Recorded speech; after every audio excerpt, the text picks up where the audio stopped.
how to sign in Netflix on smart TV with QR code. Now, this process or method is going to be easy as long as you follow through the whole process. You won't be able to have any problems. Of course, the very first thing that you want to do is make sure that your smart television is capable of using a third-party application such as Netflix. Now, the options that you will be seeing on my screen will actually be different if you're using it on your smart TV. Now, access Netflix on your smart television, and then just simply choose on sign in. Now you will be redirected to the sign in page. All I have to do is to choose sign in using QR code.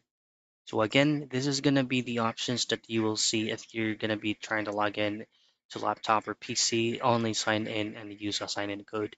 However, if you logged in your Netflix account on smart television, you will have an option to log in or sign in using a QR code. Click on sign in QR code and then just simply scan it using a QR scanner or maybe from your mobile device. And that is how you sign in Netflix to your smart television with QR code.